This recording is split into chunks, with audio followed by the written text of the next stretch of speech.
험난한 전장에서 가쁜 숨을 몰아쉬고 있는 한 남자. 그의 곁에 남아있는 전우는 단 한 명도 없었는데요. 그런 그의 앞에 앉아있는 또 다른 한 사람, 바로 마교의 천마였습니다.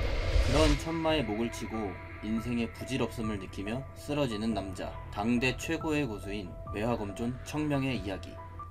화성기한 지금 시작합니다. 다 쓰러져가는 낡은 오두막에서 비명을 지르며 깬 소년, 천마를 찾으며 깨는 것을 보니 꿈을 꾼 모양입니다. 그런 소년을 참교육해주는 거지. 소년은 자신의 모습을 이해할 수 없어하고 천마에 대해 묻는데 100년 전에 죽었다는 소리를 듣게 되고 화산파는 망해버렸다는 소문마저 듣게 됩니다. 이 거지 소년이 바로 천마와의 싸움에서 죽은 매화검존 청명.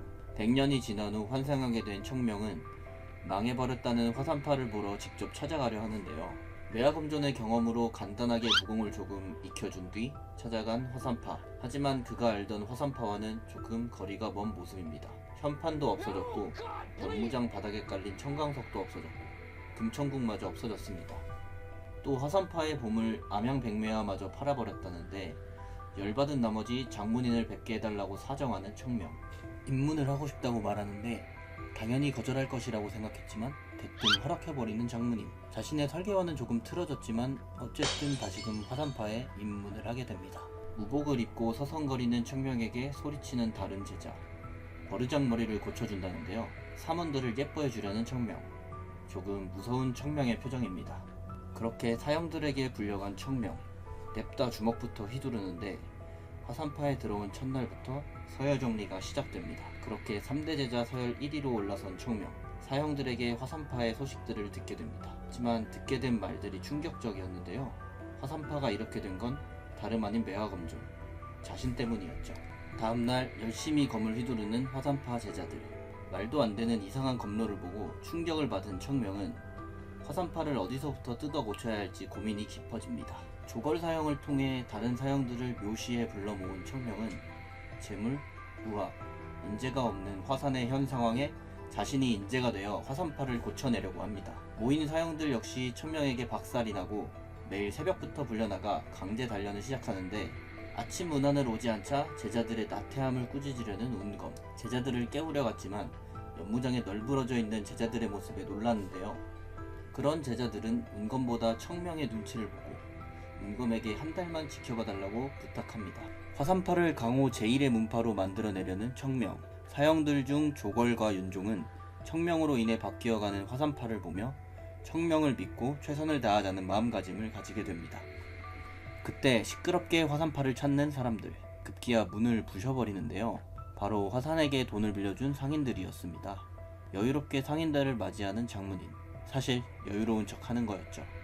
7주야 안에 대금 마련이 안 된다면 화산의 전각을 몰수하겠다며 선포하는 한 상인. 바로 화음연 태화루의 루주라는데요. 청명은 원래 화산의 것이었던 태화루가 상인의 손에 넘어갔다는 얘기에 의아해합니다. 복면을 쓰고 정보를 얻으러 잠입하는 청명. 상인 일행과 한바탕하며 화산에 돈을 빌려줬다는 정보를 듣게 되고 현 상황을 해결하기 위해 화산파의 비밀 창고를 찾게 됩니다. 처소 뒤의 동산에서 어렵지 않게 비밀 창고를 찾아낸 청명. 그리고 비동으로 가는 복도에서 보게 된 장문인의 모습. 비동의 위치를 알지만 열지 못하는 장문인의 뒷모습은 화산을 위해 무엇이든 하고 싶지만 아무것도 할 수 없는 이의 모습이었죠. 이를 본 청명은 자신이 그 비동을 열어주겠다 다짐하고 문에 새겨진 검로를 따라 자신의 선천징기를 사용해 검수를 펼치는데 그러자 꿈쩍도 하지 않던 철문이 열리고 그 안에는 화산파의 장부와 더불어 쌓여있는 금괴와 각종 보검, 그리고 정체를 알 수 없는 보석과 비급들까지 화산파의 재건을 위한 토대가 될 재물들이 놓여 있었습니다. 급하게 장문인을 찾는 운검, 그리고 장문인에게 우연히 발견했다며 이 모든 것을 주는 청명. 원래 받지 않으려 했지만 마음을 바꿔 드리기로 한 청명이 화산파에게 이보다 더 클 수 없는 행운으로 돌아오게 되는 순간이었죠.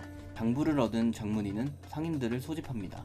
그리고 모인 상인들에게 장문인은 화산에 도움을 달라며 부탁을 하는 모습입니다. 청명은 모든 것을 눈치챈 듯 보이네요. 하지만 대부분의 상인들은 화산을 도와줄 생각이 없어 보이고 단 한 명, 유점주만이 화산을 도와주려고 합니다. 그 예전 진짜 화산을 알고 있는 단 한 사람이었죠. 상인들의 마음을 확인한 장문인은 장부를 꺼내오고 은혜를 원수로 갚은 상인들에게 한 대분의 마차에 실을 수 있는 짐을 제외한 모든 재산을 몰수하겠다는 벌을 내립니다. 한 대분의 마차만큼의 재산마저도 뺏기기 싫은 청명은 변장을 하고 상인들을 찾아가고 아주 쉽게 상인들의 재산을 다시 찾아오는데요. 그 와중에 상인들의 뒷배경에 종남파가 있다는 것을 알게 되죠.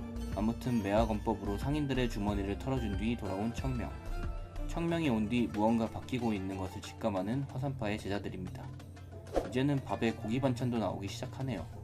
비동에서 선천지기를 쓰면서 무리한 청명은 부작용으로 고생을 하고 있는데요. 영단을 먹거나 기공의 도움을 받아야 하지만 현재 화산파에는 있을 리가 만무하죠. 그러던 중 청명의 머릿속을 지나가는 한 장소. 과거 자신만 아는 비밀 장소인 단장애의 절벽, 중앙동굴, 그곳에 영단을 숨겨뒀었는데요. 문제는 어린아이의 신체인 지금 저기까지 올라가기가 무척이나 힘들다는 것.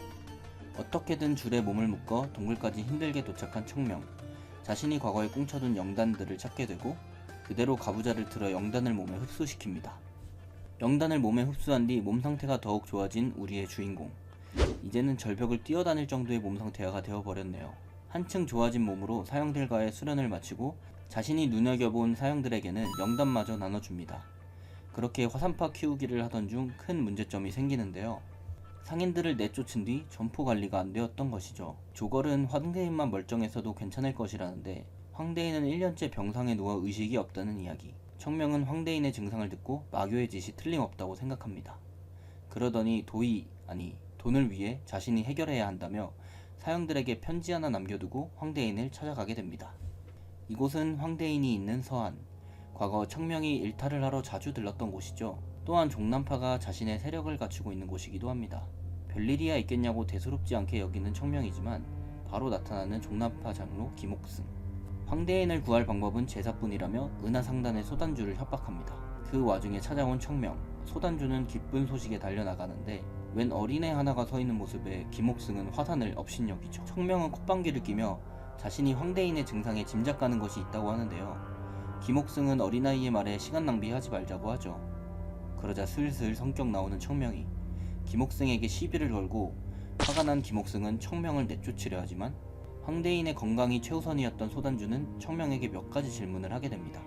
몇 가지 이상한 대답을 들은 소단주는 청명을 보내려 하지만 그때 누구도 몰랐던 황대인의 증상을 말하는 청명. 소단주는 놀라며 즉시 황대인에게 청명을 데려갑니다. 그리고 누워있는 황대인을 보며 치료 자체는 어렵지 않을 것이라는 청명. 그런 청명을 보며 소단주는 놀라고 마네요. 청명은 소단주에게 가장 가까운 사람들을 물어보고 황대인의 병이 내부인의 소행이라고 말합니다. 종남파의 김옥승은 자신의 심기를 거스른 아이가 마음에 들지 않은 모양인데요. 심지어 이름마저 자신이 싫어하는 매화검종과 똑같은 청명이었죠. 부들대는 장로를 위해 자신이 나서겠다는 종남파 이대제자. 김옥승은 말로는 부러워한다고 하지만 속내를 내비치며 이대제자들을 내보내고 맙니다. 그런 이대제자 이송백 앞에 눈에 띈 청명. 즉시 작업에 들어가는데요. 상대를 골라도 한참 잘못 고른 것 같네요. 자신을 살살 긁어대는 청명의 모습에 살기가 차오르는 이송백. 그렇게 비무가 시작되고 당연하게도 청명은 이송백의 공격을 쉽게 막아내는데요. 갑자기 뒤로 날아가는 청명, 그리고 피를 토하기 시작합니다. 당황하는 이송백과 이를 본 주변 사람들, 그 중에는 은하상단의 소단주도 있었죠. 명문이라 자처하는 종남파가 어린아이에게 탈수를 쓰는 모습에 격분한 소단주는 종남은 상단에서 나가라는 말을 하게 됩니다. 이를 그르친 이대제자를 노려보는 김옥승, 스스로 소단주의 용서를 구해 해결한 뒤 돌아오라 명하는데요. 그렇게 청명이 쓰러진 그날 밤 청명의 방으로 들어오는 한 인기척. 딱히 원한은 없다만이라며 청명에게 살수를 쓰는데요. 다 알고 있었다는데 쉽게 피하는 청명. 자객의 손을 낚아챕니다. 그리고 뒤에서 등장하는 소단주와 사람들. 청명은 이 모든 일을 예상했었죠. 의심하는 사람들에게 자객에게 직접 맞은 손을 보여주면서 황대인을 병상에 눕게 한 무공임을 납득시키는 청명. 상황이 이렇게 되자 자객은 청명에게 덤비는데요. 마침 옆을 지나가던 이송백.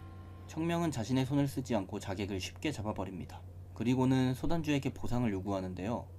소단주는 모든 힘을 동원해 화산을 지원하겠다고 밝히죠. 그런 거 말고 자신에게 보상을 달라는 청명, 그리고 그런 청명을 바라보는 소단주입니다. 물론 보상을 받기 전에 아직 남은 일이 있었죠. 황대인의 치료입니다.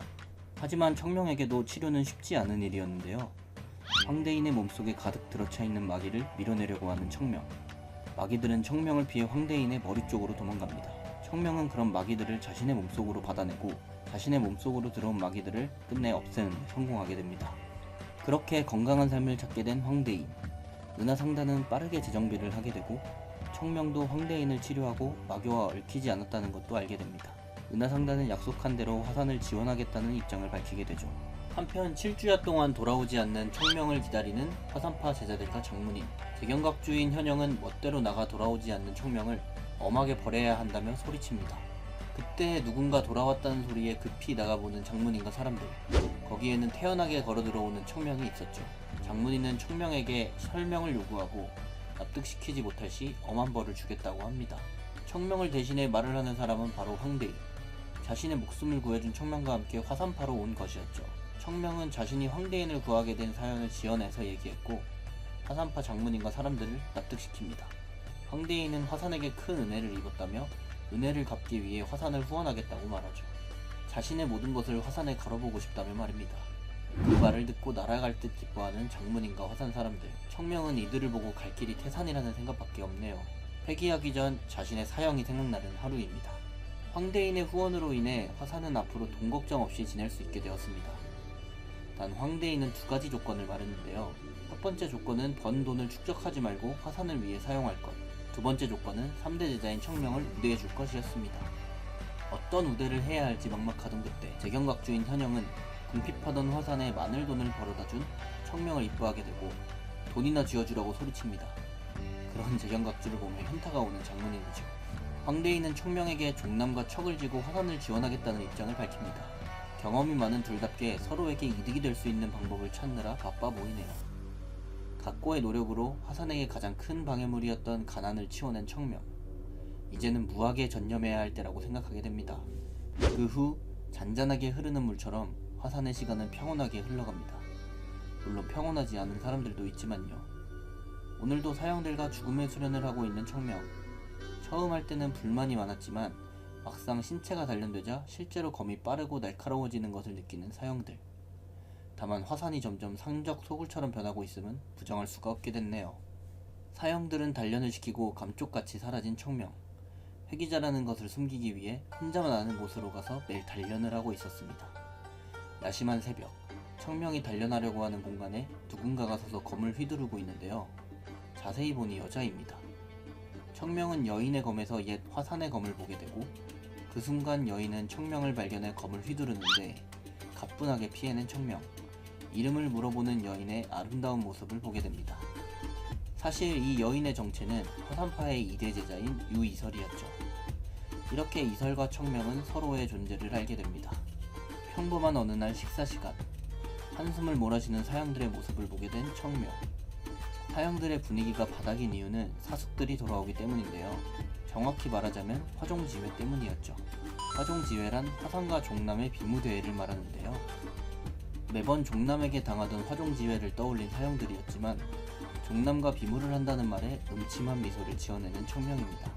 화산의 현 상황이 아무리 개판이어도 종남에게 얻어맞는 것은 볼 수 없는 청명.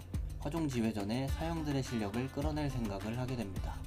장문인에게 갑작스러운 화종지회에 대해 묻는 운검. 사실은 종남 측에서 화산에게 일정을 조금 당길 것을 요구했다고 합니다. 피하고 싶지만 제자들의 희망을 꺾고 싶지 않았던 장문인은 그대로 요구에 응할 수밖에 없었죠.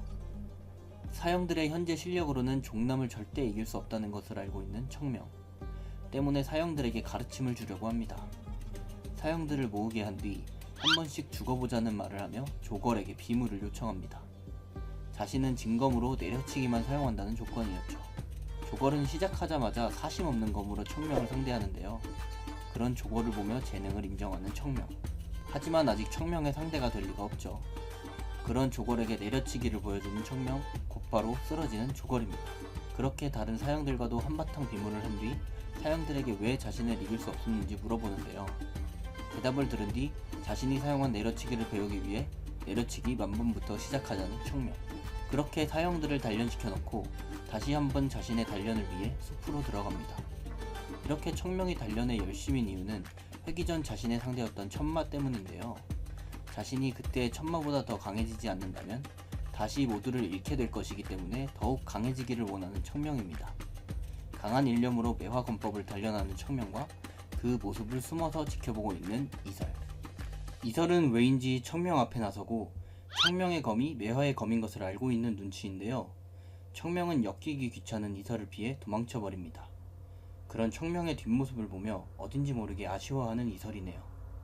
화음의 한 주루, 점소이에게 술을 시키는 청명입니다. 동굴에서 가져온 술이 떨어진 후 주루에 내려와 술을 마시는 게 일상이 되어버렸는데요. 그때 범상치 않은 옷차림을 한 무리가 주루에 들어오고 가슴에 매화 문양을 봤을 때 화산파의 백자배라는 것을 눈치챈 청명. 중앙에 앉은 사람은 청명의 눈길을 끌 만큼 잘생긴 미남이었습니다. 그렇게 술을 마시며 다가오는 화종지회에 대해 이야기하는 무리들. 잘생긴 남자는 정해진 것은 아무것도 없다며 우리들에게 이야기하는데 그 말을 몰래 듣던 청명은 자기도 모르게 웃게 되죠. 그런 청명을 보고만 무리들. 자신은 화산파의 2대 제자인 백천이라고 소개하며 청명에게 누구인지 묻게 되는데 앞으로 화산에서 만나게 될 사숙들을 피하고 싶었던 청명은 백천의 금나수를 피해 도망가게 됩니다. 자신의 금나수를 피한 것이 그저 자신의 실수였다고 생각하며 무리들에게 너스레를 떠는 백천입니다. 그날 저녁 3대 제자 전부가 모이라는 명이 떨어지는데요. 이유는 바로 돌아온 백잡의 사숙들. 모여있는 인파 속에서 청명을 찾아낸 백천이 다가와 청명에게 말을 걸고 화가 난 청명이 해버릴까 고민하는 순간 백천은 청명에게 앞으로 자주 보게 될 테니 이름을 기억해두라는 말과 함께 사숙들과 사라집니다. 장문인에게 돌아왔다는 말을 하고 장문인은 고생한 이들을 위해 잔치를 열자고 하죠. 그리고 청명을 부르는 장문인과 귀찮아하는 청명의 모습을 보게 되는 백천. 어딘가 이상한 기류의 운검에게 물어보지만 그냥 신경 끄는 게 정신건강에 좋을 것 같다는 답만 돌아오게 됩니다. 백잡의 사숙들에게는 돌아온 화산파는 조금 이상해져 있었습니다. 그 가난했던 화산파는 온데간데없고 고기 반찬이 나오며 정각들이며 식당 내부까지 많이 바뀌어 있었죠. 그런 식당의 문을 발로 차며 들어오는 청명. 이런 상황에도 아무도 신경 쓰지 않는 모습을 보며 백천은 청명이 3대 제자 모두를 먹어버렸다고 생각합니다. 그리고 3대 제자의 기강을 잡으려 마음먹죠. 청명이 들어온 문으로 천천히 걸어 들어오는 이설. 그리고 그 이설을 환한 표정으로 백천이 맞이합니다. 하지만 백천에겐 관심 없는 이설은 곧바로 청명에게가 옆에 앉아도 되냐며 말을 걸고 귀찮아질 걸 예상한 청명은 바로 거절을 해버립니다. 그 모습을 본 사형 사숙들은 부러워하며 이설을 거절한 청명에게 분노하죠. 이때다 싶은 백천이 청명에게 사고의 부탁을 들어주는 게 어떠냐고 하자 청명은 제가 왜요? 라는 예의 밥 말아먹은 말투로 시비를 걸고 이에 백천이 장문인과 재경각주에게 청명의 행동거지를 일러바치지만 이미 그들은 청명을 예뻐하는 윗사람들이기에 타격이 없었습니다. 오히려 주도권마저 청명이 가지고 있다는 것을 알게 된 백천. 자신이 화산의 정점에 서야 한다고 생각하는 그는 청명의 사형인 윤종을 불러 그간 있었던 일들을 낱낱이 고하라고 합니다. 윤종은 그간 있었던 모든 일을 백천에게 이야기해 주었고 그제서야 백천은 왜 청명이 모든 윗사람들에게 예쁨을 받는지 알게 되었죠. 그리고 윤종이 백천에게 불려갔다 왔다는 이야기를 들은 뒤 백잡의 괴롭힘이 시작되게 됩니다. 여느 날처럼 수면 후 뻗어있는 청잡의 사질들에게 호통을 친 뒤 이렇게 해이해져서야 되겠냐며 문파 전체를 청소시킨다든지 하는 체벌도 아닌 어중간한 심부름 청소로 괴롭히는 사숙들. 이에 화난 청명은 해결법을 안다며 사숙놈들을 다 패버리겠다며 뛰쳐나가는데 윤종은 당황하며 한 번만 넘어가달라며 화종지에까지만 꼭 참아달라고 청명을 만류합니다. 자신에게 있어서 머리에 피도 안 마른 후배들 덕에 개고생을 하고 있는 청명. 오늘도 후배들을 피해 새벽 산속으로 단련을 하러 가는데요. 마치 귀신처럼 늘 쫓아오는 이설을 생각하며 귀신이 어딨냐는 그 순간 칼날에 비친 이설의 얼굴. 왜인지 모르게 기척없이 나타나는 이설. 이설은 청명에게 매화를 피우는 검을 알려달라고 합니다. 청명은 모른 채 하려 했으나 이전에 본 적이 있다는 이설의 말에 구결이 남아있지 않은 매화검법을 하는 이설을 종남파와 관련 있는 자라고 의심하기도 했지만 이내 순수한 마음가짐으로 칼을 쥐고 덤비는 이설을 보고 당황스러워하며 맞받아칩니다. 하지만 이설은 생각보다 훨씬 재능이 충만한 검객이었고 무의식에 빠져 검을 휘두르는 이설에게 조금씩 검로를 고쳐주면서 깨달음을 얻게 도와주는 청명. 이렇게 검을 맞받고 있는 이들을 절벽 위에서 보고 있는 한 사람의 실루엣이 보이는데요. 바로 백천이었습니다. 백천은 무슨 짓을 하는 거냐며 소리를 치면서 그대로 칼을 뽑고 청명에게 달려드는데요. 검기를 실은 검을 그대로 발로 쳐내는 청명입니다. 먼지를 털며 일어난 백천은 뭐하는 짓이냐며 우아의 상태가 무인에게 얼마나 중요한 순간인지 모르냐며 청명에게 한 소리 하는데 그걸 아는 사람이 검을 뽑고 덤비냐는 청명의 퉁명스러운 대표. 지금 당장 물러나지 않는다면 사숙이 아닌 무인으로서의 자신을 겪게 해준다고 하는 백천입니다. 그러자 자신에게 더 좋은 방법이 있다는 청명. 서로 지금 벌어지는 싸움을 누구에게도 말하지 않겠다는 맹세를 하자고 하는데요. 마침 어린 사지를 팼다는 소문이 돌까봐 걱정했던 백천은 그 제안을 받아들이게 되고 이 비모에서 자신은 청명의 사숙이 아니라는 허울뿐인 말을 하게 되는데 이 순간만을 기다렸던 청명은 말 그대로 백천을 구타하기 시작합니다. 하지만 화산의 제자인 백천이 약해지는 것은 눈뜨고 볼 수 없었던 청명. 구타를 하는 와중에도 백천의 검의 약점을 눈치채고 그런 백천에게 조금씩 마음을 열어가기 시작하는데 자신은 꼭 화산을 일으켜야 한다는 백천. 하지만 말뿐인 노력을 하는 백천을 팩트로 패버리는 청명입니다. 백천에게 우물한 개구리라며 자신이 강한 게 아니라 너희가 약한 거라며 백천의 자존심을 긁어대는데요. 오히려 백천은 그렇다면 자신을 강하게 만들어달라며 머리를 굽힙니다. 어림도 없지. 백천을 더 두들겨 패 기절시킨 청명. 이설에게 백천을 맡기고 돌아갑니다. 다음날 백천이 없어졌다며 사숙들이 백매간을 찾아왔다고 말하는 사형들. 이에 걱정하지 말라며 때린 게 아니고 두들겨 패놨다고 말하는 우리의 주인공. 이런 주인공을 뒤로한 채 조걸과 윤종은 앞으로 다가올 화종지회에 대해 고민이 많습니다. 청명이라면 종남과 비교해도 꿀리지 않지 않냐는 조걸에게 그렇게 된다면 청명이 사라지면 화산은 다시 몰락할 것이라고 대답하는 윤종이네요. 어제 새벽 청명에게 두들겨 맞은 백천은 아직도 맞은 부위가 얼얼한가 봅니다. 사질들에게 청잡의 후배들을 괴롭히는 것을 그만두게 한 뒤 말도 안 되는 변명을 둘러대는 백천입니다. 이런 이들을 뒤로한 채 화종지회의 준비는 차근차근 준비가 되어가고 있는데요. 운검은 장문인에게 겁이 난다고 말을 합니다. 그런 운검에게 눈앞에 산이 있다면 어쩌겠느냐며 힘든 일이라도 넘어갈 수밖에 없는 일이 있다고 하면서 모든 것은 자신들의 걸음이 될 것이라고 말하는 장문인. 화종지회는 교류의 장이지 승패 따위는 중요하지 않다고 합니다. 사실은 누구보다 장문인에게 화산의 승리가 간절했지만요. 화종지회를 위해 화산을 찾은 중남파 사람들. 그 중에는 이송백도 껴있었는데요. 이송백에게 화산은 한 사람의 그림자가 겹쳐 보였습니다. 바로 자신에게 무력함을 선사했던 청명이었죠. 이를 모르는 문파 후배들은 화산파를 업신여기는 분위기였는데요. 자신들과 겨루기에는 많이 쇠했다며 대놓고 아래로 보고 있었죠.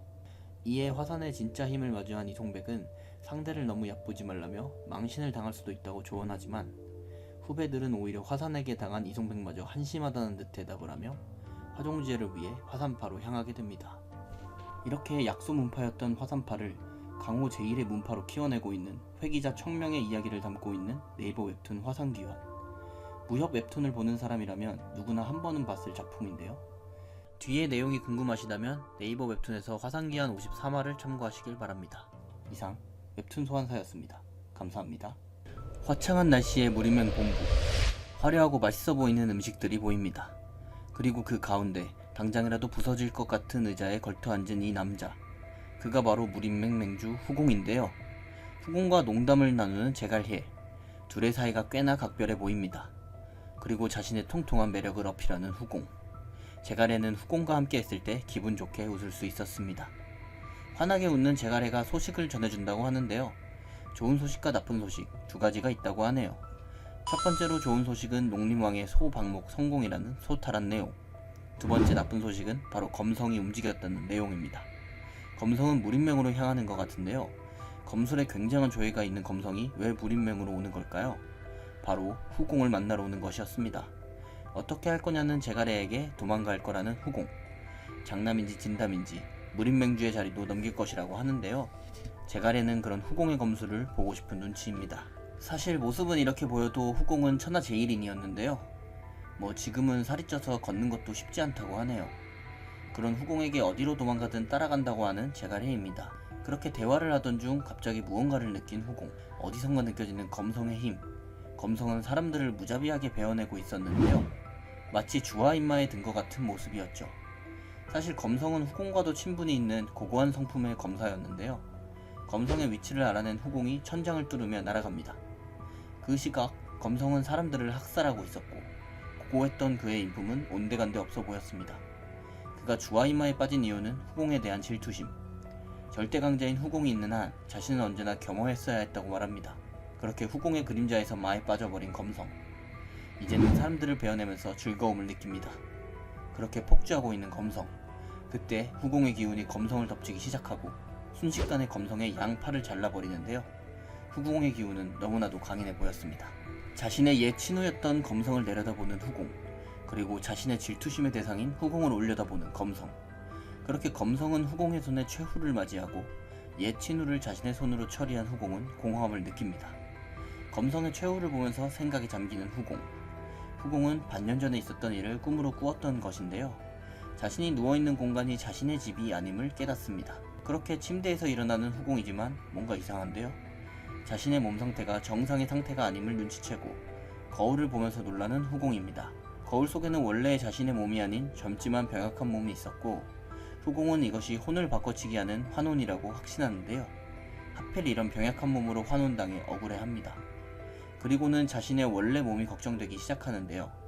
원래 자신의 몸에 이 병약한 몸에 혼이 들어갔을 거라고 짐작하는 후공입니다. 아무튼 후공 입장에서는 큰일이라고 할 수 있겠네요. 정신을 차리고 집안을 살펴보니 부잣집의 냄새가 나는데요. 그때 후공에게로 다가오는 인기척이 느껴집니다. 한 노인이 후공에게 다가오는데요. 천하사고의 범천이었죠. 말투로 보아하니 환호는 범천의 짓인 것 같진 않네요. 범천은 손에 웬 보따리 하나를 들고 있었습니다. 그리고는 후공에게 알 수 없는 말을 하며 본인에게 오라고 하는데요. 그렇게 범천의 옆자리에 털썩 앉는 후공. 범천이 보따리에 쌓은 것은 마치 영단같이 생긴 약 한 알이었습니다. 그러나 슬픈 범천의 눈빛과 소원을 들어주겠다는 이상한 말투로 미루어 보아 그것이 영약이 아니라 독약이라는 것을 알아챈 후공. 잠시 자신이 후공이 아니라는 것을 자각하고 질문을 하는데요. 자신의 몸이 걱정된 후공은 무린 맹주에 대해 묻고 정신 못 차린 자신의 손자에게 화가 난 범천. 후공은 흥분을 가라앉히려 날이 밝거든 이야기하자고 합니다. 그러자 후공을 덮치는 범천인데요. 후공을 바닥에 눕히고 손에 든 독약을 먹입니다. 그리고는 자신의 손자에게 죽으라고 소리를 지르는데요. 일촉즉발의 상황. 후공은 간신히 일어나 범천의 뒷목을 치고 넘어갈 뻔했던 독약을 토해내게 됩니다. 하지만 약기운 때문일까요? 휘청이는 후공.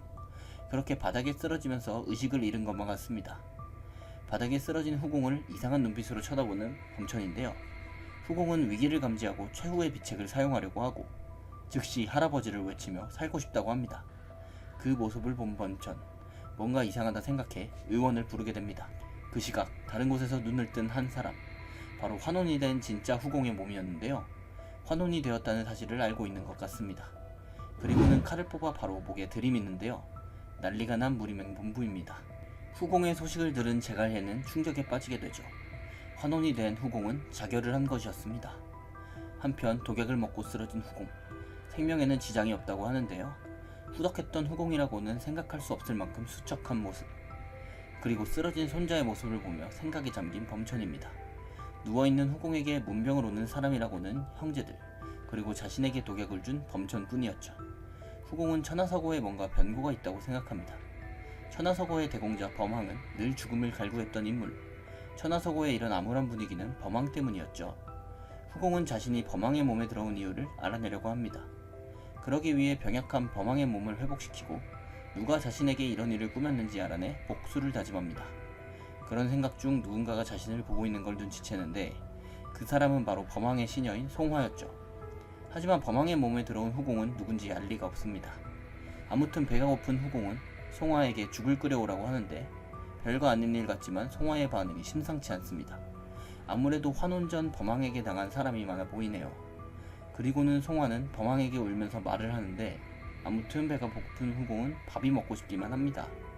후공은 이내 송화에게 정보를 얻어낼 생각을 하는데요. 뜬금없이 본인에게 무린 맹주를 물어보는 범항에게 어이없어하는 송화. 본인이 생각하는 후공에 대해 말을 해주고 그런 송화의 말에 후공은 환혼된 시간대가 이전 자신의 시간대와 같다고 확신하죠. 그로부터 열흘 후 후공은 몸의 건강을 거의 회복했는데요. 변해가는 대공자를 지켜보는 범천. 그 앞에서 후공이 자결했다는 이야기를 듣는 후공. 충격적인 말을 듣고 이를 갈기 시작합니다. 그러더니 분노한 채 죽여버리겠다며 난동을 피우죠. 환혼된 자신이 죽었다는 말에 충격이 컸나 봅니다. 그리고 범천은 죽고 싶다가 아닌 죽이겠다는 말을 듣고 놀라고 이내 의원과 함께 감동을 먹게 되네요. 자결해버린 본체 때문에 다시 자기 몸으로 돌아가는 것은 불가능해졌고 후공은 다른 방법을 생각하게 되는데 수련을 통해 자신의 경지를 되찾으려 합니다. 그런 범항을 보고 놀라는 범천. 생전 처음 보는 손자의 훈련 소식에 놀랐던 것이죠. 후공은 온 힘을 다해 병약한 범항의 몸을 바꿔갔고 범천의 입장에서는 마치 무리를 하는 것으로 보일 정도였죠. 심지어는 식사까지 내렸다는 소식에 범천과 의원은 과거에 있었던 일이 생각이 나는데요. 바로 1년 전 범항은 지금과 같은 모습이었는데 병약했던 모습을 탈피하려는 듯 밝아진 모습의 범항. 하지만 그렇게 모두의 관심을 멀어지게 하고 목을 메었던 것이죠. 마치 미친 것 같은 범항의 모습이 모두의 뇌리에 각인되었습니다. 의원은 범천에게 마치 그때와 같은 행동일 거라고 말을 하고 범천은 범항과 얘기하고 오겠다며 불러오라고 하죠. 그리고는 범항에게 여러가지 질문을 하는데요. 방금까지 단련을 하고 온 듯 거친 숨을 몰아쉬는 후공. 심지어는 범천의 앞에서도 단련의 여념이 없고 범천은 이 모습을 보며 기뻐하고 있었죠. 그런 범천에게 범항은 죽었다고 말하는데 후공은 자신의 포부를 범천에게 밝히게 됩니다. 너는 누구냐는 범천의 말에 후공은 대답하죠. 바로 천하제일인이라고 말입니다. 야심한 밤, 한 주루, 천하서고의 3공자인 범몽과 2공자인 범윤이 술자리를 가지고 있었는데요. 이들은 타락한 범항을 못마땅하게 여기고 있었죠. 심지어는 범천마저 죽을 뻔한 사건도 있었습니다. 하지만 범항이 무언가 달라졌다는 범몽. 그런 범몽의 말을 듣고 치가 떨리는 범윤은 술상을 내팽개치며 범몽에게 화를 내고 무서워서 피하냐는 범몽의 말에 범몽에게 주먹을 내지르려고 하게 되죠. 하지만 이내 이성을 되찾으면서 범몽에게 자신이 범항을 만나러 가겠다고 말하며 주류를 나섭니다. 그 시각 후공은 여전히 수련에 여념이 없었고 이제는 어느정도 체력이 많이 좋아진 모습을 보여주고 있는데요. 송화가 나서서 후공의 수련을 도와주고 있었죠. 그때 이들의 앞에 나선 범윤과 범몽. 후공은 형님에게 버릇없이 구는 동생들을 참교육해주려 합니다. 범윤에게 한숨을 쉬며 훈계하는 후공. 이에 지지 않고 맞받아치는 범윤입니다. 범윤의 태도를 본 후공은 송화에게 막대기를 가져오라고 하고 막대기를 붕붕 휘두르며 몸을 푸는데요. 천하제일인이었던 후공에게 이 정도면 영검이었죠. 그리고 몽둥이로 개 한 마리 잡아보려는 후공. 개를 도발하기 시작하는데요. 도발에 걸려든 범윤. 후공에게 달려듭니다. 그런 범윤에게 몽둥이질을 시작하는 후공. 범윤은 병약했던 범항을 생각하고 코웃음 쳤지만 수련의 성과를 몸소 보여주는 후공이네요. 우연일 거라고 생각할 수밖에 없는 범윤. 달밤에 몽둥이질 시원하게 당해버렸네요. 하지만 그럼에도 범항을 형님으로 생각하지는 않는 것 같는데요. 후공의 몽둥이 찜질이 다시 시작됩니다. 부러진 몽둥이로도 범윤 정도는 쉬운 편이죠. 순간 후공의 빈틈을 노려 후공을 사용하려는 범윤. 사실 일부러 각을 내줬던 것이었고 범윤에게 정신을 못 차리겠다면 대신 다른 걸 깨주겠다고 하는 후공. 범윤의 소중한 그곳을 몽둥이로 강타하는데요. 순간 깨어져서는 안 되는 것이 깨어진 범윤. 망나니 동생의 정신건강을 이렇게 치료하네요. 송화가 말려도 어림없이 동생을 조합해는 후공. 그제서야 벌떡 일어나 형님이라고 소리치는 범윤입니다. 살고 싶어서라도 형님이라는 호칭을 쓰지 않을 수가 없네요. 후공도 그런 범윤을 보고 호통을 치고 어디서 이상한 말을 주워 듣고 온 범윤은 다시 몽둥이 찜질을 받을 수밖에 없는 운명입니다. 그렇게 두들겨 맞고 누운 범윤. 하지만 무언가 이상한 기분인데요. 형님이라 부른 건 범항으로 인해 집안이 풍비낙선 났을 때 이후로 처음이었죠. 그런 범윤을 찾아온 범몽. 눈물을 흘리면서 무언가 오해하고 있는 것 같은데 범윤이 몽둥이를 맞아준 것으로 보았나 봅니다. 그러자 놀라면서 범몽에게 반문하는 범윤. 범항의 실력이 자신과는 차원이 다르다는 것을 깨닫게 되죠. 그런 줄도 모르고 눈물을 흘리는 범몽. 자기가 범윤의 복수를 해주겠다는 터무니없는 소리를 하네요. 다음날 아침이 되고 역시나 수련에 매진 중인 후공. 어젯밤 자신의 실력에 실망을 한 눈치인데요. 아직 범항의 기억을 다 찾지 못해 정신하빌이 완전치 않는 탓이었죠. 그때 문을 박차고 들어오는 범몽. 큰형님한테 버릇없이 소리치는데요. 쌍절곤을 휘두르면서 덤벼오는데 뒤에서 그런 범몽의 뒤통수를 때리면서 등장하는 범윤. 범항에게 예를 갖춰 인사를 올립니다. 몽둥이 찜질의 효과는 엄청났다 해요. 한편 다같이 범천에게로 간 형제들. 범항의 숙부인 범광이 수척해진 얼굴로 이들을 반기고 건강해졌다는 소식을 듣고는 범항의 손을 덥석 잡습니다. 물론 후공은 기억이 없기에 아픈 연유를 묻지만 자신을 피하는 범광의 모습에 대강 이유를 알게 되었죠. 대충 다른 이유로 얼버무리는 범광이지만 그런 범광의 모습을 보면서 후공은 확신하게 되었죠. 모든 천하서고의 어두운 면은 바로 자신, 범항에게서 비롯되었다는 것을. 범광은 자신의 눈도 제대로 쳐다보지 못했고 가문의 다른 사람들도 마찬가지였죠. 그런 고민을 하는 후공에게 범윤이 말하는데 범항은 줄곧 서재에 있는 시간이 길었다고 합니다. 그 그 말을 듣고 서재에 분명 단서가 있을 거라 생각하는 후공. 그렇게 천하서고의 서재로 향합니다. 한참을 방치되었는지 먼지가 수북한 서재. 책들 사이에서 반대로 꽂혀있는 책 한 권을 발견하는데요. 다른 책들과는 달리 먼지가 덜 쌓여있는 책. 책을 펼치자 종이 2장이 떨어집니다. 바로 범황과 주양과에 주고받았던 서신이었죠. 주양의 정체를 파봐야겠다는 생각이 드는 후공입니다. 그때 책을 꽂자 넘어지는 책장. 자신에게 쓰러지는 책장을 보고 놀라는 후공인데요. 책장과 후공이 부딪히지만 진법이 작동하기 시작하죠. 책장에는 숨겨져 있던 진법이 걸려 있었던 것입니다. 진법이 발동되자 추운 겨울이 보이고 심지어는 겨울의 한기마저 생생한데요. 어린 범황의 모습이 보입니다. 그리고 생전의 범황의 어머니의 모습도 보이죠. 범황을 사랑으로 챙겨주는 범황의 어머니. 모자의 모습이 사랑스럽기만 합니다. 이때 범황은 어두운 면이 없는 밝은 아이였는데요. 후공도 행복한 추억을 보고 기분이 좋아지죠. 그리고 갑자기 바뀌는 시간대.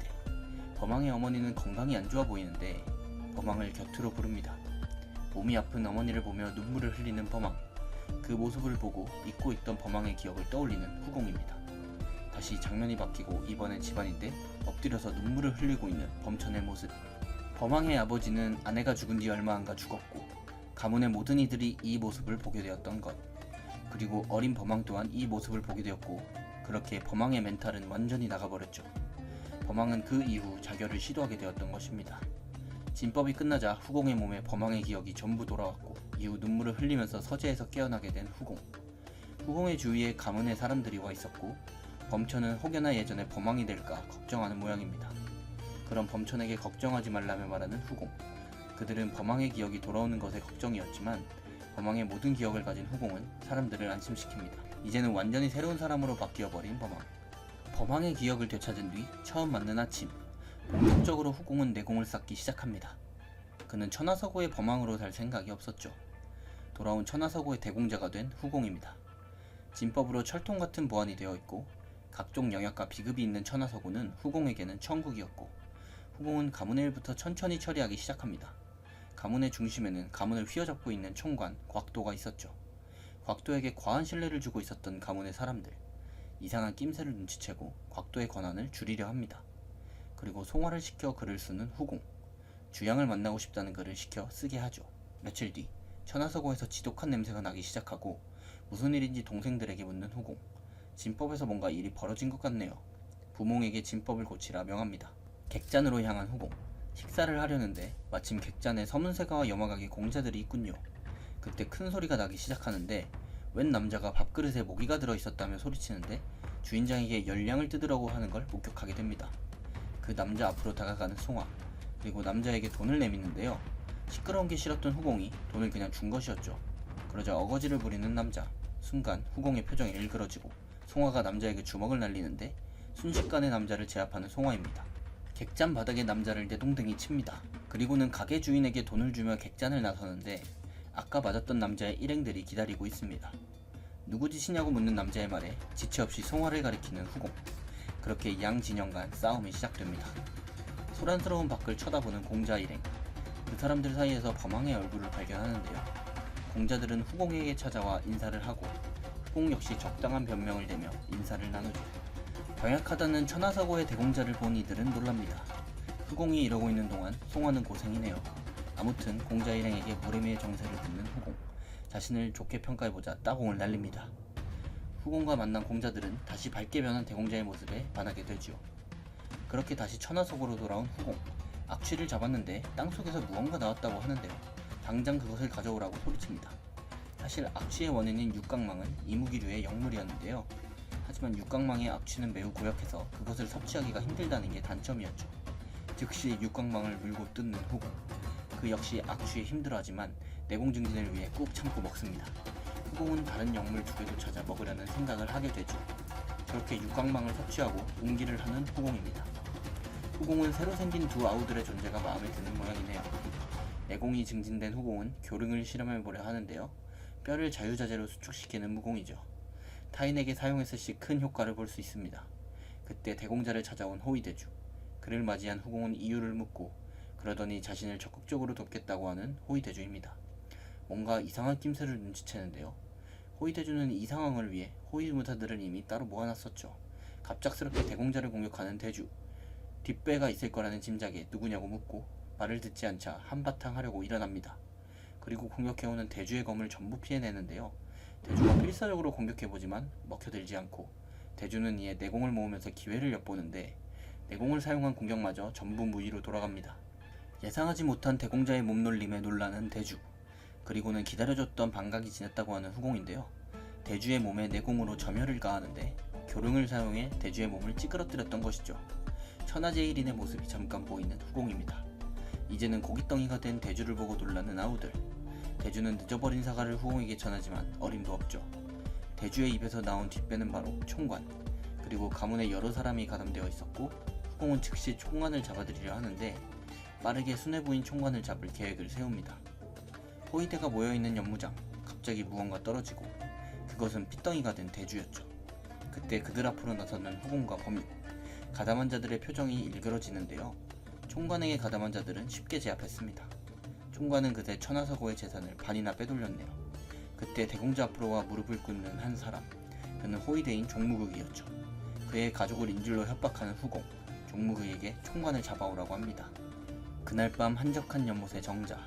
총관에게 대공자가 죽었다고 전하는 종무극. 총관은 그 소식을 듣고는 씩 웃어 보이고 종무극은 자신의 몫을 챙긴다는 면분에 총관을 유인합니다. 그렇게 대공자의 방으로 들어가는 총관인데 그런 총관을 맞이한다는 것은 죽었다던 대공자? 총관은 죽도록 얻어맞고 매달리게 됩니다.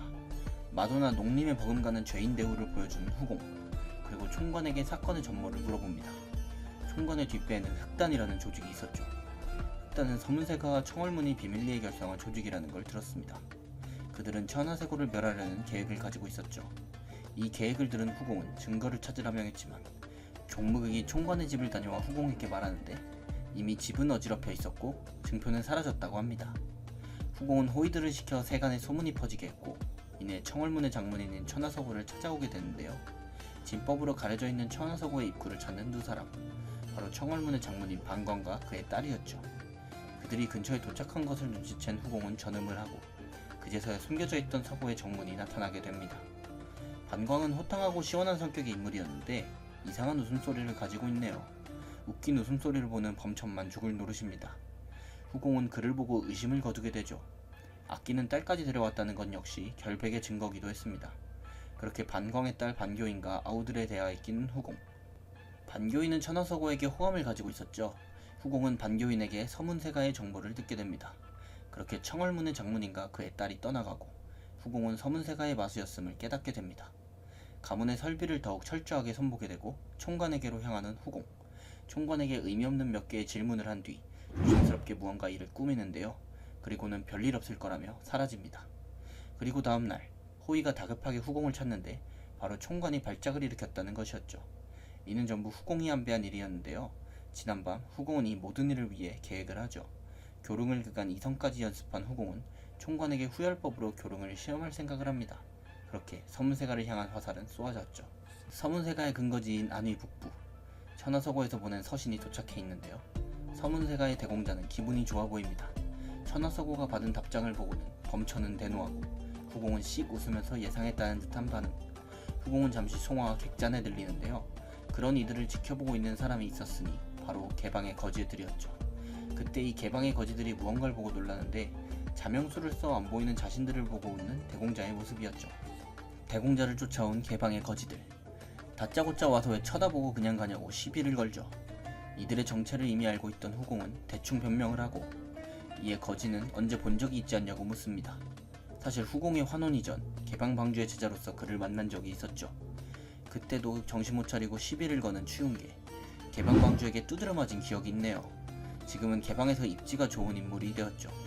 후공은 개방과의 관계를 만들기 위해 술을 선물하고 그들과의 친분을 쌓는 데 성공합니다. 한편 서문세가로 향하는 후공. 대공자가 걱정되는 아우들은 발을 못 대고 그런 그들을 뒤로 한 채 출발하는 후공입니다. 서문세가에서 만난 것은 이전에 만났던 공자 일행. 그러던 중 천하서고를 적대하는 한 인물. 후공에게 딴지를 걸며 시비를 거는데요. 바로 서문세가를 추종하는 오구문의 인물이었죠. 보기 좋게 그에게 한마디 날려주는 후공. 그렇게 서문세가의 후기지수들이 모인 연회가 시작되는데 각자 자신의 장기들을 자랑하는 후기지수들. 역시 무림의 후기지수들이라 화려한 장기들을 가지고 있네요. 그리고 이때 나선 후공. 자신의 장기라며 얼굴 마사지를 보여준다는데 놀랍도록 깨끗하고 탱탱해진 피부를 보며 다들 놀라게 되고, 다음 차례로 서문세가의 대공자를 지목하는 후공입니다. 서문세가의 대공자를 싸늘하게 쳐다보는 후공. 교릉에 은혜법을 심어 마사지를 시작하고, 이를 받은 서문세가의 대공자는 좋아 죽네요. 그렇게 연애가 끝나고 후기지수들은 각자의 가문으로 돌아가는데, 후공을 붙잡는 서문세가의 대공자. 후공은 지체하지 않고 총관을 보내주겠다 말하고, 아무런 내막을 모르는 서문세가의 대공자는 웃고 맙니다. 그러면서 천하서구에게 의형제를 맺자는 어이없는 말을 하는데, 무림맹주이자 천하제일인 후공, 천하서구 대공자와 한혼대다. 천하서구 대공자의 다음 이야기가 궁금하시다면 네이버 웹툰 28을 참고해주세요. 이상 웹툰 소환사였습니다. 감사합니다. 여기 추적자들을 피해 도망가는 한 소년이 있습니다. 소년은 추적자를 피해 필사적으로 도망쳐보지만 끝내 잡힐 수밖에 없는 운명이었죠. 그렇게 의문의 사내들은 소년을 잡아 그 소년의 생명을 끊어버리려고 했습니다. 하지만 그때 갑작스러운 폭발과 함께 누군지 알 수 없는 남자가 등장하는데요. 이 남자는 미지의 힘으로 의문의 사내들을 순식간에 해치워버립니다. 그리고는 알 수 없는 말을 하면서 소년의 목에 이상한 약물을 주사하는데요. 그 뒤 소년이 도저히 알아들을 수 없는 말만을 남긴 채 감쪽같이 사라져버립니다. 마교의 소교주까지 서열순위 최하위, 천여운의 마교 이야기 나노마신 지금 시작합니다. 의문의 남성이 천여운에게 주사한 것은 다름 아닌 나노머신이었는데요. 나노머신의 존재를 모르는 천여운에게 그것은 매우 생소했고, 다친 손의 상처도 순식간에 낫게 하는 힘을 가지게 됐죠. 또한 책을 읽을 때에도 순식간에 책의 내용을 암기할 수도 있었습니다. 천여운은 이 능력으로 자신이 살고 있는 마도관에서 누구보다 강해지리라 마음먹었습니다. 나노마신에는 여러가지 무술 데이터가 등록되어 있었는데요. 그뿐만 아니라 무공을 보는 것만으로도 똑같이 따라할 수 있었죠. 나노마신의 힘을 빌려 무려 20년이 넘게 수련한 장호위의 동작을 그대로 따라하는 천여운. 방에 들어온 장호위가 발자국을 보고 천여운의 재능을 오해해버리는데요. 오히려 칭찬을 하며 자신의 단검비술의 내공 운기 요결까지 알려줍니다. 그렇게 새로운 삶이 시작된 천여운. 마교의 모든 종파들이 모여 소교주 자리를 놓고 쟁탈전을 벌이는 마도관으로 향합니다. 좌우법은 새로 들어온 소교주 후보들을 면밀히 살피는데요. 그 중에서도 눈에 띄는 인물들이 보이기 시작하네요. 그렇게 마도관에 입관하는 어린 소교주 후보들. 하지만 1단계부터 난관에 봉착하는 천여운입니다. 왜냐하면 내공이 없다면 통과할 수 없는 1단계지만 천여운은 6대 종파의 부인들로 인한 방해로 내공을 만들 여력이 없었기 때문이죠. 그렇게 1단계 시험을 기다리는 이들 앞에 천마신교의 음마종가주 항소유가 나타납니다. 그녀는 이들에게 최소한의 내공이 있다면 일각은 버틸 수 있을 것이라 말하는데요. 그렇게 시작된 그녀의 음공. 내공이 없는 후보생들은 버티지 못하고 탈락하지만 어렸을 때부터 가문의 지원을 받은 후보생들은 끄떡없는데요. 그때 항소유의 머릿속에 의문점이 생깁니다. 천여운을 탈락시킬 목적으로 음공을 날렸던 항소유지만 천여운은 끄떡없이 서 있었는데요. 이유는 바로 나노머신 덕분이었죠. 이를 알 리 없는 항소유는 점점 공력을 높여갔고, 이제는 20년 공력을 가지고 있는 후보생들마저 쓰러지는 상황. 이대로 멀쩡하게 시험을 통과하게 되면 자신이 내공이 없다는 말을 믿지 않을 거라 생각한 천여운은 나노머신으로 시험이 끝날 즈음 자신에게 내상을 입히게 됩니다. 그렇게 연주가 끝나자 피를 토하며 쓰러지는 천여운. 저우법은 그의 내공을 궁금해하며 맥을 짚어보지만 내공이 전혀 없는 그의 몸에 놀라게 됩니다. 오로지 정신력으로 항소유의 음공을 버텼다고 생각하게 되죠. 그렇게 우호법 선맹은 천여운의 정신력을 보고 그를 마음에 두게 됩니다. 첫 번째 시험이 끝난 뒤 내상을 입고 누워있는 천여운. 그에게 누군가가 다가오는데요. 내공을 사용해 천여운의 몸을 일으키는 인물, 바로 우호법 선맹입니다. 그리고는 대뜸 천여운에게 자신의 제자가 되라고 하는데요. 마침 6대 종파의 위협에 몸둘 곳 없었던 천여운은 선맹의 제자가 되기로 합니다. 이렇게 스승과 제자 사이가 되어버린 두 사람. 천여운은 다음 시험을 위해 내상 또한 나노머신으로 회복시킵니다.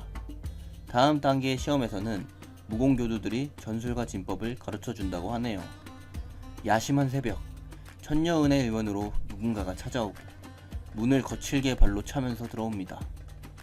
바로 천여운의 스승 선맹인데요. 그가 이곳에 온 이유는 바로 천여운에게 내공을 만들어주기 위함입니다. 그는 천여운의 기혈에 손을 대고 내공을 주입하는데 내공 순환을 거침없이 받아내는 천여운의 몸 상태에 놀라게 되죠. 같은 시각 마도관 입관 생도의 숙소에서는 한창 싸움이 벌어지고 있는데요. 힘이 전부인 마도관, 각 조의 조장을 막기 위한 힘싸움이 한창입니다. 천여운은 이런 상황에서 벗어난 채 내공만을 만들 수 있는 상황이었죠. 그는 1회 안에 내공을 형성하고 말겠다는 다짐을 합니다. 다음날 마도관의 모든 후보 생애조가 조장을 뽑았는데요. 각 생도들의 얼굴은 지난밤의 격투로 엉망입니다. 이제는 조마다 전술과 전법을 배우게 됩니다. 천여운은 열나흘이나 입원해야 한다고 교주가 말합니다. 그러자 천여운을 안 입고하는 이들이 속닥거리네요. 훈련 도중 천여운의 조원이 진검 훈련 중에 다치는 상황이 벌어집니다. 이 조원은 혼자 남게 되자 천여운을 찾는데요. 그리고는 천여운의 발목을 노리면서 칼을 들이댑니다. 하지만 갑작스럽게 감전당하는 자객. 천여운은 이미 자신에게 자객이 붙을 거라 예상하고 있었죠. 그는 자객을 붙잡아 묶어놓고는 엄살 부리지 말라며 고문을 시작합니다. 자객은 천여운을 과소평가한 것을 후회하고 있었죠. 바로 전날 새벽 선맹이 천여운을 찾아왔을 때 이미 닷새 만에 단전에 내공을 쌓은 것을 확인하고 놀랐습니다. 왜냐하면 최소 2주에서 3주 정도가 보통 걸리기 때문이죠. 천여운은 마도관에서 받은 마룡단을 꺼냈고 선맹의 부추김에 구릿구릿한 냄새가 나는 마룡단을 복용하게 됩니다. 마룡단을 복용한 천여운은 더욱 증가한 내공을 얻게 되었죠. 한편 자객을 사주한 천무금은 천여운이 자신의 계략에 당했을 것이라 생각하고 미소 짓는데요. 천여운에게 당했던 자객은 자신이 실패한 사실을 천무금에게 말하게 됩니다. 분노하며 자객을 폭행하는 천무금. 그러는 동안 천여운은 선맹에게 가르침을 받고 있었고 나노머신을 이용해 빠르게 무공을 자신의 것으로 만들어가고 있었습니다. 선맹은 천여운에게 자신의 무공을 보여주었고 천여운은 선맹의 경지에 놀라는 한편 나노머신을 이용해 선맹의 무공을 카피했죠. 드디어 천여운이 복귀하는 날, 같은 조의 조장인 천무금은 천여운에게 시비를 걸지만 가뿐하게 무시해버리는 우리의 주인공. 천무금은 소교주 후보자답게 생도들을 잘 조율하는 모습을 보여줍니다. 그런 천무금이 보았을 때도 천여운은 의무실에서 누워있던 수준이 아닌 모습을 보여줍니다. 그런 여유로운 천여운의 모습에 조급해지는 천무금. 시원하게 바로 시비를 걸어주는 천무금이네요. 담담하게 받아치는 천여운의 말에 오히려 말문이 막혀버립니다. 오히려 얼굴을 얻어맞고 마는데요. 하지만 천여운은 천무금이 반격하려 하자 그냥 도망을 가버립니다. 화가 머리 끝까지 치솟은 천무금은 당장이라도 죽일 듯 천여운을 따라가게 됩니다. 하지만 그것이 만용이었을까요? 먼저 간 천무금을 기다리고 있던 천여운. 그대로 천무금에게 일격을 날리는데요. 만만치 않은 실력을 가지고 있는 천무금도 반격합니다. 하지만 사기적인 나노머신의 능력을 가지고 있는 주인공. 즉시 천무금을 상대로 나노머신의 능력을 사용합니다. 나노머신의 복식 능력을 사용해 천무금을 제압하는 주인공. 단숨에 천무금을 눕혀버리는데요. 하지만 같은 조이기 때문에 죽이지 않고 놓아줍니다. 처음으로 실력자와 싸워본 천여운은 경험이 필요하다는 것을 몸소 느끼게 되는데요. 주인공은 본격적으로 나노머신의 기능을 탐색하기 시작합니다. 그는 시뮬레이션이라는 기능을 찾아내고 좀 전에 싸웠던 천무금을 시뮬레이션 하는데요. 이 사기적인 능력으로 공격적으로 천여운은 경험을 쌓게 되죠. 마도관으로 돌아온 천여운을 조원들은 반기는 분위기가 아닙니다. 자신을 죽이려고 했던 허봉은 오히려 자신을 반기는 모습인데요. 사실 천무금에게 버림받은 허봉은 도박을 하는 심정으로 천여운에게 매달려 본 것이죠. 자신의 세력을 늘릴 필요가 있던 천여운은 흔쾌히 수락합니다. 야심한 밤 깊은 산속, 어디선가 싸우는 소리가 천여운에게 들려옵니다. 나노머신으로 확인해 본 결과 그 인물은 천무금이었는데요. 자신의 조원이 다치는 것을 볼 수 없던 그는 싸움에 난입을 하고 복면을 쓴 인물은 그대로 도망을 칩니다. 천무금은 피를 꽤 많이 흘려 큰 부상을 입고 말았죠. 누군가의 계략인지는 모르겠지만 시험 하루 전에 조장을 노리는 훌륭한 계략이었습니다. 부상으로 이탈한 천무금을 대신해 조장의 자리를 차지하는 천여운. 시험을 위해 똑같이 본면을 쓰고 다른 조의 숙소를 은밀히 찾아 들어갑니다. 그리고는 실력자들을 암습하며 자신 또한 계략을 사용할 수 있음을 보여주죠.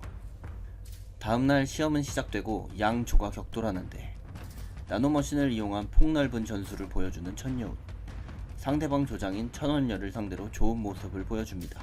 화가 난 천원녀는 천여운에게 돌진하는데요. 강해진 천여운은 가뿐하게 천원녀의 한쪽 팔을 잘라냅니다. 천여운의 조는 환호하고 이 모습을 지켜본 좌후법 이화명은 천여운의 성장세에 주목하게 되죠. 그리고 그런 천여운을 지켜보는 육조 조장 하일명입니다. 시험에 통과한 천여운은 마도관의 비급 서재로 가는데요. 높이 올라가 있는 책장과 빼곡히 쌓인 책들로 가득합니다.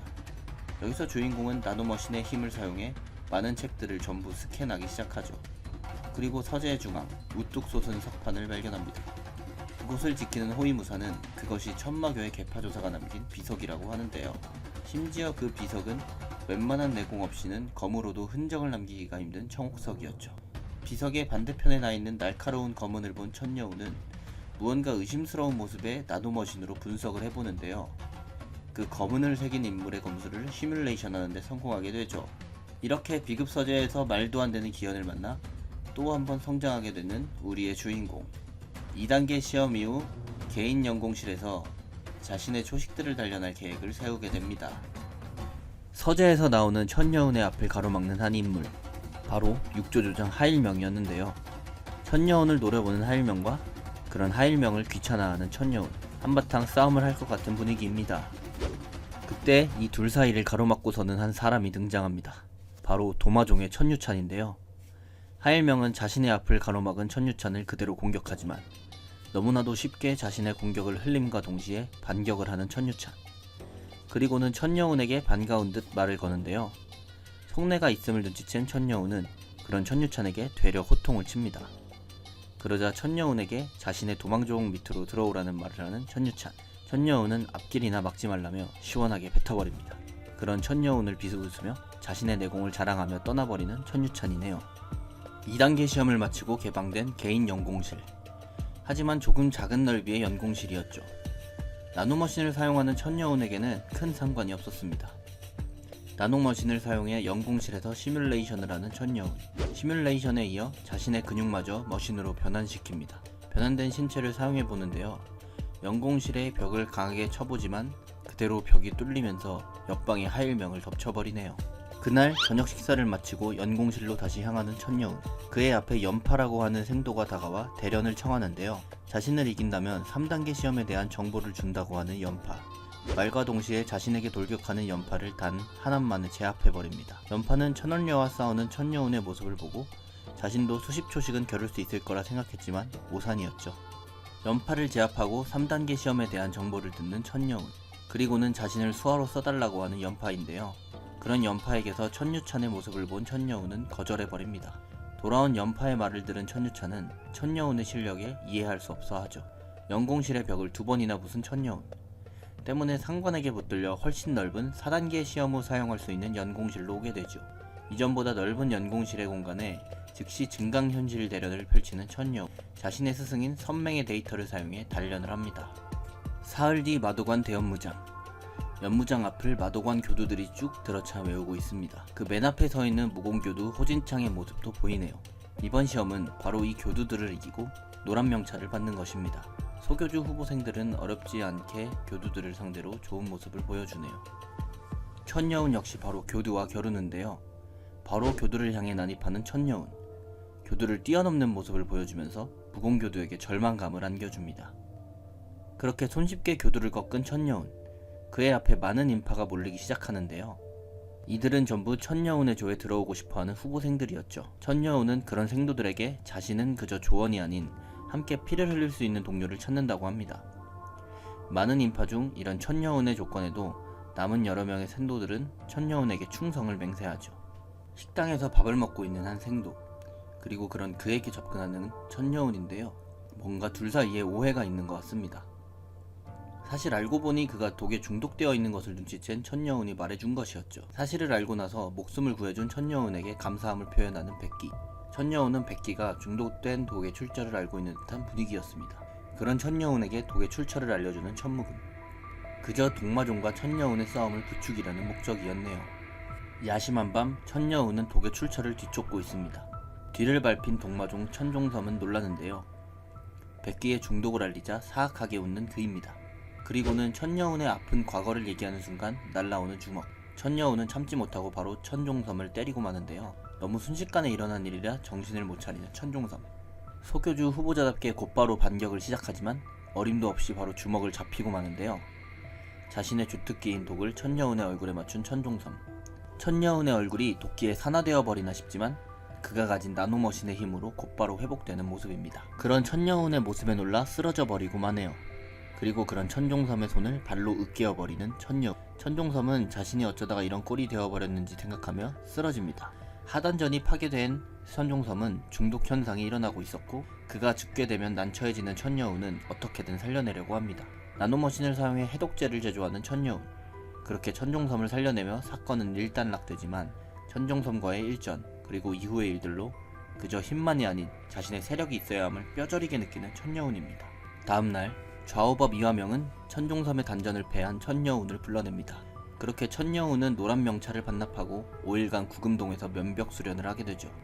천여운에게 명령한 이화명은 또한 그에게 살아남아 미래가 되겠다고 결심했다면 가슴은 뜨겁되 머리는 차가워지라는 조언을 남깁니다. 구금동에 들어온 천여운은 즉시 단련에 매진하는데요. 그곳은 좁고 습해서 보통 생도라면 하루도 버티기 힘들 곳이었죠. 그곳에서 수련에 매진하던 중 갑작스럽게 문이 열리는데요. 의문의 남자가 살기를 뿜어내면서 천여운에게 다가갑니다. 그는 천여운을 찾아온 것 같은데요. 그가 내뿜는 기운을 심력으로 저항하는 주인공. 이 의문의 남자는 바로 천종섬의 외조부인 동마종주 백오였죠. 그는 천여운을 곧바로 공격하기 시작했습니다. 하지만 마도관 내에 살상은 금지되어 있어 천여운을 해칠 수 없는 그는 천여운에게 작은 선물이라며 독을 주사합니다. 그리고는 4년 뒤 마도관을 나오면 그날이 마지막 날이라며 떠나는 백오인데요. 백오에게 독을 주사받은 천여운은 이것이 마치 마룡단과 흡사한 성분이라는 것을 알게 되고 나노머신을 이용해 독성분만을 제거하면서 명단의 효과처럼 내공이 반갑잖아 늘어나는 기연을 얻게 됩니다. 그때 천여운의 뒤쪽에서 서늘한 공기가 느껴지고 조금 전 부딪힌 벽에 금이가 있는 것을 보게 되는데요. 금이 간 벽 뒤쪽 공간으로 향하는 천여운. 그곳에서 널찍한 새로운 공간을 발견하게 됩니다. 그리고는 공동의 바닥에 보이는 흔적들로 그것이 비석이 있던 자리라는 것을 알게 되고 중앙에 수상한 기둥을 보게 되는데 기둥의 꼭대기 쪽 천장에 박힌 야명주에 적힌 글자들을 찾아낸 천여운. 그곳에 적힌 구결은 마치 상승무공과도 같았죠. 한시진간 움직여도 힘들기는커녕 상쾌했으며 운기가 점점 빨라졌습니다. 그 시각 천여운의 조에는 비상사태가 벌어졌는데요. 하일명이 패거리들을 이끌고 천여운의 조를 습격한 것입니다. 백기가 생도들을 이끌고 저항하는 동안 허봉이 남은 생도들에게 습격 사실을 알렸지만 이미 그들이 도착했을 때는 조금 늦은 후였죠. 어렵게 지키고 있던 노란 명찰을 빼앗긴 것입니다. 그때 천여운의 면벽 수련이 끝나고 곧바로 교두 중 유일하게 명찰을 빼앗기지 않은 교두인 호진창 교두에게 가겠다는 천여운. 가장 강한 교두인 호진창에게 바로 도전 신청을 하는데요. 곧바로 대련에 들어가는 두 사람. 교두 중 강한 호진창 교두는 역시 강했는데요. 하지만 천여운은 그보다 뛰어난 실력을 보여주면서 교두를 당황하게 만들었죠. 결국 호진창은 패배를 인정하며 천여운에게 노란 명찰을 주게 됩니다. 이렇게 뛰어난 행보를 보여주는 천여운에게 인재들이 모이기 시작하는데요. 백기와 호상화 등 많은 인재들이 천여운의 세력에 들어오게 됩니다. 그리고 천여운은 생도들에게 하일명의 기습을 전해 듣게 되고 복수를 다짐하며 하일명 패거리들을 찾아 나섭니다. 그리고 마침내 숲속에서 마주친 두 진영. 천여운은 웃으면서 하일명네를 맞이합니다. 하일명은 당황한 듯 큰 소리를 치는데요. 천여운은 단숨에 하일명을 제압, 항복을 받아내게 됩니다. 하지만 자신의 수하들을 건드린 하일명을 용서하고 싶지 않았던 천여운은 하일명을 제압한 뒤 하일명의 조원들 모두를 한쪽 다리와 손가락을 부러뜨리라고 지시하죠. 그때 제압당했던 하일명의 상태가 폭주하기 시작합니다. 마치 짐승과도 같이 폭주한 하일명은 곧바로 천여운에게 달려드는데요. 잠시 후 쓰러진 천여운의 생도들을 업고 등장하는 한 무리. 천유찬의 생도들이 그들을 업고 천유찬에게 간 것 같네요. 천유찬은 곧바로 업고 온 천여운을 베어버리는데 복면을 벗겨 확인해보니 그의 수하였던 연파였습니다. 놀라는 천유찬을 고항을이 공격합니다. 사실 업혀온 천여운의 생도들은 전부 멀쩡한 상태였죠. 그리고 이들을 업어온 자가 바로 천여운이었습니다. 바로 달려드는 상대를 일격에 제압하는 천여운. 천유찬 역시 바로 공격에 들어가는데요. 바로 반격하는 천여운에게 전무도법을 사용하라고 합니다. 그리고 서로 가지고 있는 노란 명찰을 걸고 내기를 하자고 하는 천여운. 천유찬은 천여운의 수하인 백기까지 걸자고 하네요. 격돌하는 두 사람. 하지만 이전보다 높아진 천여운의 경지에 놀라는 천유찬인데요. 결국 일격을 당하게 되고 천여운은 손속을 두지 않고 천유찬의 한쪽 팔을 잘라버립니다. 그리고 절규하는 천유찬을 비웃는 주인공. 남아있는 잔당들의 팔다리를 부러뜨리라는 명까지 내리네요. 천유찬의 노란 명찰을 빼서 자신에게 가담해준 생도에게 주는 천여운인데요. 그런 천여운의 그릇에 감탄한 이들은 천유찬을 떠나 천여운에게 충성을 맹세하게 됩니다. 한편 마도관 집무실 좌우법 이화명은 역혈마공을 펼친 하일명을 조사하고 있었는데요. 내공을 주입해 그를 깨운 이화명. 하일명에게 역혈마공을 익힌 경로를 물어봅니다. 애써 모른 채 해보는 하일명. 하지만 베테랑인 이화명을 속일 수는 없었는데요. 그러자 정보의 누설을 막기 위해 혀를 물고 자결하는 하일명입니다. 천유찬마저 꺾어버린 천여운에게 향하는 생도들은 더욱 많아졌는데요. 너무 많아 줄까지 서야 할 지경입니다. 천여운은 모인 인원들에게 말하는데요. 힘든 길을 걸을 수 있는 사람들을 모은다는 말이었죠. 그렇게 많은 인원들을 받은 천여운 세력, 그 중에서도 문규라는 생도를 꼭 거두라는 한 측근, 이유는 바로 마교의 12장로 중 한 명인 구장로 문현의 손자라는 이유였죠. 팔다리가 부러져 있어 뽑기를 주저하는 천여운이지만 어떻게든 그런 문규를 놓치지 말라는 측근입니다. 천여운은 나노머신으로 문규를 살펴보는데 뭔가 이상함을 느끼는데요. 문규가 여자이며 인피면구를 쓰고 있다는 사실을 알아냅니다. 이 건에 대해서는 둘이 얘기하자는 문규. 자신의 집안 얘기를 천여운에게 털어놓게 됩니다. 그리고는 접착제를 발라야 한다며 인피면구를 벗는데요. 엄청난 미모를 가지고 있던 문규. 그럼 문규의 얼굴을 보고 반해버리는 천여운입니다. 문규는 천여운의 마음은 모르는 채 싱긋 웃으며 말을 거네요. 다음날 아침 식사 후 많아진 자신의 세력을 어떻게 훈련시킬지 고민 중인 천여운. 나노머신으로 쉽게 해결해버립니다. 수많은 생도들의 디테일을 일일이 잡아 고쳐주는 천여운. 그 와중에 개인 연공도 열심히 했던 생도들은 절정 초입의 경지에도 오르는데 이제 세력 내의 서열 정리가 필요해 보입니다. 천여운은 상위 6명의 실력자를 뽑는다는 선언을 하는데요. 이유는 바로 앞으로 상대해야 할 6대 종파에 맞서 선봉에 설 수 있는 사람을 원하기 때문이었죠. 그렇게 각자의 실력을 두고 싸우는 세력 내 생도들. 백기와 고항을이 붙는데요. 고항을을 압도해버리는 백기. 이렇게 상위 6명의 생도들의 순위가 결정되었습니다. 다음날 대연무장. 죄인들을 호송하는 모습인데요. 그리고는 생도들 앞에 징검을 쌓아놓는 교두들. 사실 끌려온 죄수들은 정파와 사파의 죄수들이라고 하는데요. 이번 시험의 통과 기준은 바로 이들을 죽이는 것. 다들 그간 배웠던 전술로 이들을 둘러싸고 천여운의 조에는 인상이 만만치 않은 죄수가 배정되었습니다. 그들의 개의치 않고 기정을 갖추는데 천여운을 보고는 사악한 웃음을 짓는 죄수. 순식간에 생도들을 제압하고 칼마저 부닥뜨리는데요. 그런 죄수의 모습을 보고 위험을 감지하는 교두들. 죄수는 역혈마공마저 사용합니다. 바로 천여운에게 돌격하는 죄수. 하지만 만만치 않았던 천여운은 죄수를 베어내는데요. 괴성을 지르면서 다시금 달려드는 죄수 앞을 막아서는 한 사람. 바로 우고법 선맹이었습니다. 선맹은 즉시 죄수를 제압하고 다른 곳에서도 일제히 역혈마공을 펼친 죄수들을 호업대가 등장해 제압해버렸습니다. 천여운의 나노머신과 함께하는 성장 스토리. 나노마신의 다음 이야기가 궁금하다면 네이버 웹툰 나노마신 66화를 참고해주세요. 지금까지 웹툰 소환사였습니다. 감사합니다.